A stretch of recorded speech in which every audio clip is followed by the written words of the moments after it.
Hi friends, welcome to our channel A to Z study content. ఈరోజు మనం విద్యా దృక్పథాలు సబ్జెక్ట్కి సంబంధించినటువంటి స్వాతంత్రానికి పూర్వం విద్యా కమిషన్లు టాపిక్కి సంబంధించినటువంటి పార్ట్ 2 వీడియో చూద్దాం. ఫ్రెండ్స్, పార్ట్ 1 వీడియో చూడని వాళ్ళు ఎవరైనా ఉంటే నా ఛానల్లోకి వెళ్ళి ఆ పార్ట్ 1 వీడియో కూడా చూడండి. ఫ్రెండ్స్, డిఎస్సిలో మార్క్స్ ఎక్కువ రావాలి అంటే విద్యా దృక్పథాలు సబ్జెక్ట్లో కూడా ఎక్కువ మార్క్స్ తెచ్చుకోవాల్సి ఉంటుంది. కాబట్టి ఈ సబ్జెక్ట్ని బాగా ప్రిపేర్ అవ్వండి. ఈ వీడియోలో మొత్తం ఇంపార్టెంట్ బిట్సే ఇవ్వడం జరిగింది కాబట్టి ఎక్కడా స్కిప్ చేయకుండా వీడియో మొత్తం చూడండి. ఫస్ట్ బిట్ చూద్దాం. 1904లో లార్డ్ కర్జన్ రూపొందించిన విశ్వవిద్యాలయ చట్టాన్ని గోపాలకృష్ణ గోఖలే క్రింది కారణం వల్ల తీవ్రంగా వ్యతిరేకించాడు. ఆప్షన్స్: భారతీయ విద్యను నిర్లక్ష్యం చేసినందుకు, విశ్వవిద్యాలయాల మీద ప్రభుత్వ ఆధిపత్యాన్ని పెంచినందుకు, విశ్వవిద్యాలయాలలో భారతీయులకు చోటు కల్పించినందుకు, విశ్వవిద్యాలయాలలో స్త్రీకి అవకాశం లేకపోవడం. ఆన్సర్ గెస్ చేయండి ఫ్రెండ్స్. 1904లో లార్డ్ కర్జన్ రూపొందించిన విశ్వవిద్యాలయ చట్టాన్ని గోపాలకృష్ణ గోఖలే క్రింది కారణం వల్ల తీవ్రంగా వ్యతిరేకించాడు. ఆన్సర్: విశ్వవిద్యాలయాల మీద ప్రభుత్వ ఆధిపత్యాన్ని పెంచినందుకు. నెక్స్ట్ బిట్ చూద్దాం. 1906లో ఏ నగరంలో జరిగిన సమావేశంలో జాతీయ కాంగ్రెస్ జాతీయ విద్యా లక్ష్యాల కోసం ఉద్యమించాలని తీర్మానించింది? Options: Calcutta, Madras, Ahmedabad, Benares. Answer guess చేయండి ఫ్రెండ్స్. 1906లో ఏ నగరంలో జరిగిన సమావేశంలో జాతీయ కాంగ్రెస్ జాతీయ విద్యా లక్ష్యాల కోసం ఉద్యమించాలని తీర్మానించింది? ఆన్సర్: కలకత్తా. నెక్స్ట్ బిట్ చూద్దాం. ఈ కాలాన్ని భారత జాతీయ విద్యా ఉద్యమ కాలంగా పేర్కొంటారు. ఆప్షన్స్: 1911 నుంచి 1940, 1905 నుంచి 1947, 1813 నుంచి 1947, 1905 నుంచి 1940. ఆన్సర్ గెస్ చేయండి ఫ్రెండ్స్. ఈ కాలాన్ని భారత జాతీయ విద్యా ఉద్యమ కాలంగా పేర్కొంటారు. ఆన్సర్: 1905 నుండి 1940. నెక్స్ట్ బిట్ చూద్దాం. మాకొద్దు ఈ విద్య అనే స్వదేశీ ఉద్యమం ఏ కాలంలో జరిగింది? ఆప్షన్స్: 1911 నుంచి 1922, 1905 నుంచి 1911, 1905 నుంచి 1910, 1930 నుంచి 1940. ఆన్సర్ గెస్ చేయండి ఫ్రెండ్స్. మాకొద్దు ఈ విద్య అనే స్వదేశీ ఉద్యమం ఏ కాలంలో జరిగింది? ఆన్సర్: 1905 నుంచి 1911. నెక్స్ట్ బిట్ చూద్దాం. భారత జాతీయ విద్యా ఉద్యమ కాలాన్ని ఎన్ని దశలుగా విభజించారు? ఆప్షన్స్: 3, 2, 4, 5. ఆన్సర్ గెస్ చేయండి ఫ్రెండ్స్. భారత జాతీయ విద్యా ఉద్యమ కాలాన్ని ఎన్ని దశలుగా విభజించారు? ఆన్సర్: 3. నెక్స్ట్ బిట్ చూద్దాం. వీరి కృషి ఫలితంగా 1918లో బొంబాయి మున్సిపాలిటీలో ప్రైమరీ ఎడ్యుకేషన్ యాక్ట్ని అమలు చేశారు. ఆప్షన్స్: అంబేద్కర్, లాలా లజపత్ రాయ్, గోపాలకృష్ణ గోఖలే, విఠల్ భాయ్ పటేల్. ఆన్సర్ గెస్ చేయండి ఫ్రెండ్స్. వీరి కృషి ఫలితంగా 1918లో బొంబాయి మున్సిపాలిటీలో ప్రైమరీ ఎడ్యుకేషన్ యాక్ట్ని అమలు చేశారు. ఆన్సర్: విఠల్ భాయ్ పటేల్. నెక్స్ట్ బిట్ చూద్దాం. ప్రాథమిక విద్యకు గొడ్డలిపెట్టుగా ఈ క్రింది సమస్యలు మారాయని హర్టాగ్ గుర్తించాడు. ఆప్షన్స్: వృధా నిలుపుదల, వృధా ఆర్థిక వ్యయం, నిలుపుదల ఉపాధ్యాయుల కొరత, పాఠశాలల కొరత, ఉపాధ్యాయుల కొరత. ఆన్సర్ గెస్ చేయండి ఫ్రెండ్స్. ప్రాథమిక విద్యకు గొడ్డలిపెట్టుగా ఈ క్రింది సమస్యలు మారాయని హర్టాగ్ గుర్తించాడు. ఆన్సర్: వృధా నిలుపుదల. నెక్స్ట్ బిట్ చూద్దాం. ఏ డెకేడ్ ఆఫ్ ప్రొవిన్షియల్ అటానమీ అని భారతీయ విద్యా చరిత్రలో ఏ కాలాన్ని పిలుస్తారు? ఆప్షన్స్: 1911 నుండి 22, 1930 నుండి 40, 1922 నుండి 29, 1937 నుండి 47. ఆన్సర్ గెస్ చేయండి friends. A decade of provincial autonomy అని భారతీయ విద్యా చరిత్రలో ఏ కాలాన్ని పిలుస్తారు? ఆన్సర్ 1937 నుంచి 1947. Fourth option correct answer. Next bit చూద్దాం. నిర్బంధ ప్రాథమిక విద్య కోసం శాసన మండలిలో పోరాడిన జాతీయ నాయకుడు ఎవరు? Options Gopalakrishna Gokhale, Balgangadhar Tilak, Mohammed Jyotirao Phule, Dadabhai Naoroji. Answer guess చేయండి ఫ్రెండ్స్. నిర్బంధ ప్రాథమిక విద్య కోసం శాసన మండలిలో పోరాడిన జాతీయ నాయకుడు ఎవరు? Answer Gopalakrishna Gokhale. Next bit చూద్దాం. బ్రిటిష్ వారి కాలంలో మన దేశంలో తొలి నూతన విద్యా విధానాన్ని ఎప్పుడు రూపొందించారు? ఆప్షన్స్ 1913, 1915, 1911, 1912. ఆన్సర్ గెస్ చేయండి ఫ్రెండ్స్. బ్రిటిష్ వారి కాలంలో మన దేశంలో తొలి నూతన విద్యా విధానాన్ని ఎప్పుడు రూపొందించారు? ఆన్సర్ 1913. నెక్స్ట్ బిట్ చూద్దాం. కలకత్తా విశ్వవిద్యాలయ విద్యా వ్యవహారాల పరిశీలన కోసం శాడ్లర్ కమిషన్ను ఎప్పుడు నియమించారు? ఆప్షన్స్ 1920, 1918, 1917, 1921. ఆన్సర్ గెస్ చేయండి ఫ్రెండ్స్. కలకత్తా విశ్వవిద్యాలయ విద్యా వ్యవహారాల పరిశీలన కోసం శాడ్లర్ కమిషన్ను ఎప్పుడు నియమించారు? ఆన్సర్ 1917. నెక్స్ట్ బిట్ చూద్దాం. 10+2+3 విద్యా విధానాన్ని స్వాతంత్రానికి పూర్వం సూచించిన విద్యా కమిషన్. ఆప్షన్స్ హంటర్, కలకత్తా విశ్వవిద్యాలయ విద్యా కమిషన్, హర్టాగ్ కమిటీ, వుడ్ నివేదిక. ఆన్సర్ గెస్ చేయండి ఫ్రెండ్స్. 10+2+3 విద్యా విధానాన్ని స్వాతంత్రానికి పూర్వం సూచించిన విద్యా కమిషన్. ఆన్సర్ కలకత్తా విశ్వవిద్యాలయ విద్యా కమిషన్. నెక్స్ట్ బిట్ చూద్దాం. 1921వ సంవత్సరాన్ని భారతీయ విద్యా చరిత్రలో మైలురాయి సంవత్సరంగా పేర్కొంటారు. ఎందువలన?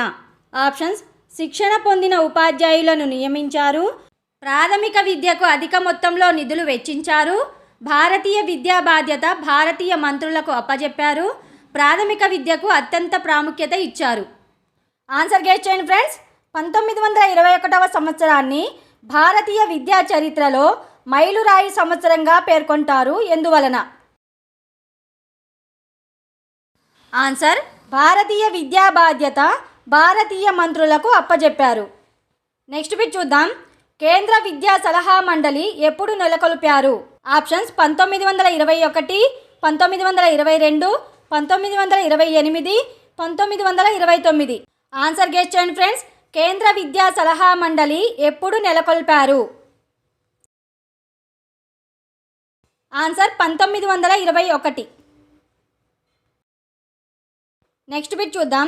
ఈ క్రింది వాణిలో సైమన్ కమిషన్కు ఉపసంఘంగా నియమించబడ్డ విద్యా కమిటీని సూచించండి.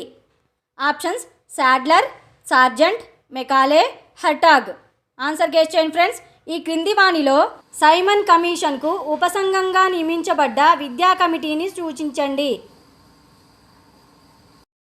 ఆన్సర్ హర్టాగ్. నెక్స్ట్ బిట్ చూద్దాం. ప్రజ్ఞావంతులను ఉపాధ్యాయ వృత్తిలోకి ఆకర్షించడానికి ఉపాధ్యాయులకు మెరుగైన సౌకర్యాలు కల్పించాలని సిఫారసు చేసిన committee. Options Wood, Sargent, Hartog, Kothari. Answer guess చేయండి ఫ్రెండ్స్. ప్రజ్ఞావంతులను ఉపాధ్యాయ వృత్తిలోకి ఆకర్షించడానికి ఉపాధ్యాయులకు మెరుగైన సౌకర్యాలు కల్పించాలని సిఫారసు చేసిన committee. Answer Hartog committee. Next bit చూద్దాం. 1935 భారత ప్రభుత్వ చట్టం ఫలితంగా ఏర్పడ్డ సంస్థ. Options CBSE, AICTE, CABE, board of education. Answer guess చేయండి ఫ్రెండ్స్. 1935 భారత ప్రభుత్వ చట్టం ఫలితంగా ఏర్పడ్డ సంస్థ. Answer board of education. Next bit చూద్దాం. అబాట్ వుడ్ కమిటీని ఎప్పుడు నియమించారు? ఆప్షన్స్ 1935, 1937, 1927, 1944. ఆన్సర్ గెస్ చేయండి ఫ్రెండ్స్. అబాట్ వుడ్ కమిటీని ఎప్పుడు నియమించారు? ఆన్సర్ 1935. నెక్స్ట్ బిట్ చూద్దాం. 1937 అక్టోబర్ 22, 23 గాంధీ అధ్యక్షతన అఖిల భారత జాతీయ విద్యా సదస్సు ఏ నగరంలో జరిగింది? Options Nagpur, Calcutta, Wardha, Delhi. Answer guess చేయండి ఫ్రెండ్స్. 1937 అక్టోబర్ 22, 23 గాంధీ అధ్యక్షతన అఖిల భారత జాతీయ విద్యా సదస్సు ఏ నగరంలో జరిగింది?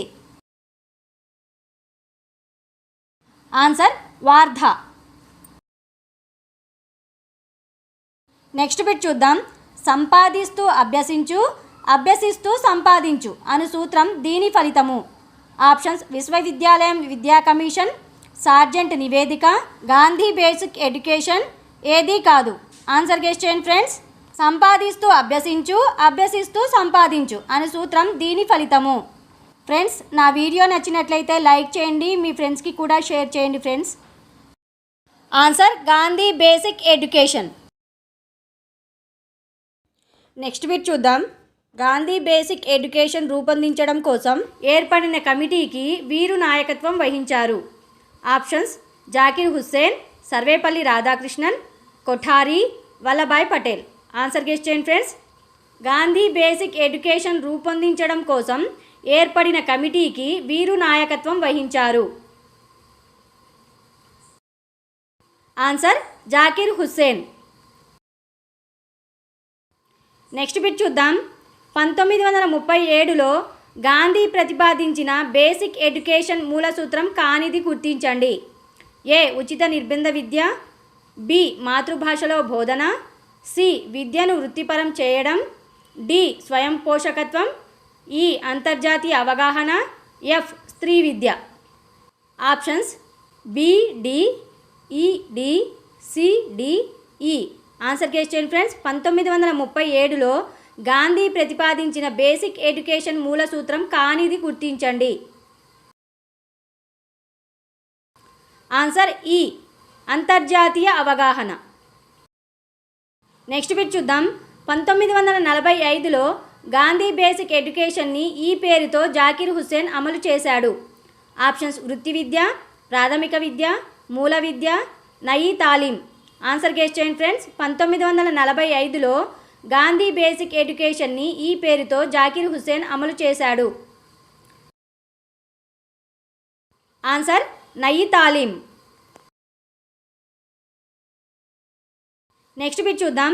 భారతీయ విద్యా చరిత్రలో ఈ కాలాన్ని చీకటి కాలంగా పేర్కొంటారు. ఆప్షన్స్ 1940 నుండి 1944, 1935 నుంచి 1945, 1929 నుంచి 1943, 1939 నుంచి 1943. ఆన్సర్ గెస్ చేయండి ఫ్రెండ్స్. భారతీయ విద్యా చరిత్రలో ఈ కాలాన్ని చీకటి కాలంగా పేర్కొంటారు. ఆన్సర్ 1939 నుంచి 1943. నెక్స్ట్ బిట్ చూద్దాం. ఈ కమిటీ నివేదికను ఉత్తమ యుద్ధ అనంతర విద్య కార్యక్రమంగా పేర్కొంటారు. ఆప్షన్స్ కొఠారి కమిషన్ నివేదిక, సెకండరీ విద్యా కమిషన్ నివేదిక, సార్జెంట్ నివేదిక. ఏదీ కాదు. ఆన్సర్ గెస్ చేయండి ఫ్రెండ్స్. ఈ కమిటీ నివేదికను ఉత్తమ యుద్ధ అనంతర విద్యా కార్యక్రమంగా పేర్కొంటారు. ఆన్సర్ సార్జెంట్ నివేదిక. నెక్స్ట్ బిట్ చూద్దాం. సార్జెంట్ కమిటీని ఎవరు నియమించారు? ఆప్షన్స్ బ్రిటిష్ ప్రభుత్వం, సిబిఎస్ఈ, సిఏబిఈ, భారత ప్రభుత్వం. ఆన్సర్ గెస్ చేయండి ఫ్రెండ్స్. సార్జెంట్ కమిటీని ఎవరు నియమించారు? ఫ్రెండ్స్, నా వీడియో ఎలా ఉందో కామెంట్ సెక్షన్లో కామెంట్ తప్పకుండా చేయండి ఫ్రెండ్స్. ఇంకా మీకు ఎలాంటి వీడియోలు కావాలో కూడా కామెంట్ చేయండి. మీ కామెంట్ నాకు మరిన్ని మంచి వీడియోస్ చేయడానికి చాలా బూస్టింగ్గా ఉంటుంది ఫ్రెండ్స్. Answer CABE. సిఏబిఈ అంటే central advisory board of education. Next bit చూద్దాం. సంపూర్ణ అక్షరాస్యతకు సార్జెంట్ విధించిన కాలం ఎంత? ఆప్షన్స్ 40 సంవత్సరాలు, 30 సంవత్సరాలు, 10 సంవత్సరాలు, 20 సంవత్సరాలు. ఆన్సర్ గెస్ చేయండి ఫ్రెండ్స్. సంపూర్ణ అక్షరాస్యతకు సార్జెంట్ విధించిన కాలం ఎంత? ఆన్సర్ 40 సంవత్సరాలు. నెక్స్ట్ బిట్ చూద్దాం. ఈ క్రింది వాణిలో సార్జెంట్ కమిటీ నివేదికలోని అంశాలలో సరికానిది గుర్తించండి. ఆప్షన్స్: మాధ్యమిక విద్యను ప్రైవేటీకరణ చేయడం, 6 నుంచి 14 సంవత్సరాల వారికి ఉచిత నిర్బంధ ప్రాథమిక విద్యను అందించడం, 3 నుండి 6 సంవత్సరాల వారికి పూర్వ ప్రాథమిక విద్యని అందించడం, 10 నుంచి 40 సంవత్సరాల మధ్య గల వయోజనులకు వయోజన విద్యా కార్యక్రమాలు అమలు చేయడం. ఆన్సర్ గెస్ చేయండి ఫ్రెండ్స్. ఈ క్రింది వాణిలో సార్జెంట్ కమిటీ నివేదికలోని అంశాలలో సరికానిది గుర్తించండి. ఆన్సర్: మాధ్యమిక విద్యను ప్రైవేటీకరణ చేయడం. నెక్స్ట్ బిట్ చూద్దాం. స్వాతంత్రానికి పూర్వం ఏ కమిటీని భారతీయ విద్యా ప్రణాళిక కమిటీగా పేర్కొంటారు? Options: Hunter, Wood, Hartog, Sargent. Answer guess చేయండి ఫ్రెండ్స్. స్వాతంత్రానికి పూర్వం ఏ కమిటీని భారతీయ విద్యా ప్రణాళిక కమిటీగా పేర్కొంటారు? Answer: Sargent committee. Next bit చూద్దాం. నిరక్షరాస్యులైన అమాయకులు ఉన్న జాతి అభివృద్ధి చెందదు, పోటీ పడదు అని పేర్కొన్న జాతీయ నాయకుడు? Options: Gopalakrishna Gokhale, Gandhi, Ambedkar, Nehru. Answer guess చేయండి ఫ్రెండ్స్. నిరక్షరాస్యులైన అమాయకులున్న జాతి అభివృద్ధి చెందదు, పోటీ పడదు అని పేర్కొన్న జాతీయ నాయకుడు? Answer: Gopalakrishna Gokhale. Next bit చూద్దాం. స్వదేశీ ఉద్యమ కాలంలో కలకత్తా కేంద్రంగా ఏర్పాటు చేసిన నేషనల్ కాలేజీకి వీరు ప్రిన్సిపల్గా వ్యవహరించారు? Options: William James, Aghorenath Chattopadhyay, Aurobindo Ghosh, Sarojini Naidu. Answer guess చేయండి ఫ్రెండ్స్. స్వదేశీ ఉద్యమ కాలంలో కలకత్తా కేంద్రంగా ఏర్పాటు చేసిన నేషనల్ కాలేజీకి వీరు ప్రిన్సిపల్గా వ్యవహరించారు? Answer: Aurobindo Ghosh. Next bit చూద్దాం. ఆర్థిక మాంద్యం దృష్ట్యా రద్దు కాబడిన CABEని ఈ సంవత్సరం పునఃప్రారంభించారు? ఆప్షన్స్: 1930, 1929, 1921, 1935. ఆన్సర్ గెస్ చేయండి ఫ్రెండ్స్. ఆర్థిక మాంద్యం దృష్ట్యా రద్దు కాబడిన CABEని ఈ సంవత్సరం పునఃప్రారంభించారు? ఆన్సర్: 1935. నెక్స్ట్ బిట్ చూద్దాం. ఈ క్రింది వాణిలో సరికాని దానిని గుర్తించండి. A. Lord Macaulay 1834, B. Charles Wood 1854, C. Hunter 1882, D. Sargent 1944. Options: A మాత్రమే, బి మాత్రమే, డి మాత్రమే, సి మాత్రమే. ఆన్సర్ గెస్ చేయండి ఫ్రెండ్స్. ఈ క్రింది వాణిలో సరికాని దానిని గుర్తించండి. ఆన్సర్: ఏ మాత్రమే. Lord Macaulay 1834. నెక్స్ట్ బిట్ చూద్దాం. క్రింది వాణిలో భిన్నమైన విశ్వవిద్యాలయాన్ని గుర్తించండి. ఆప్షన్స్: బొంబాయి విశ్వవిద్యాలయం, మద్రాస్ విశ్వవిద్యాలయం, కలకత్తా విశ్వవిద్యాలయం, ఉస్మానియా విశ్వవిద్యాలయం. ఆన్సర్ గెస్ చేయండి ఫ్రెండ్స్. క్రింది వాణిలో భిన్నమైన విశ్వవిద్యాలయాన్ని గుర్తించండి. ఆన్సర్: ఉస్మానియా విశ్వవిద్యాలయం. ఓకే ఫ్రెండ్స్, ఇవి ఇవాల్టి బిట్స్. నా వీడియో నచ్చినట్లయితే లైక్ చేయండి, మీ ఫ్రెండ్స్కి షేర్ చేయండి. నా వీడియో ఎలా ఉందో కామెంట్ సెక్షన్లో కామెంట్ చేయండి. నా ఛానల్ని సబ్స్క్రైబ్ చేసుకోండి. పక్కనే బెల్ ఐకాన్ ఉంటుంది, దాన్ని కూడా క్లిక్ చేయడం ద్వారా నా కొత్త వీడియోస్ మీకు నోటిఫికేషన్ ద్వారా ముందుగానే వచ్చేస్తాయి. Thank you.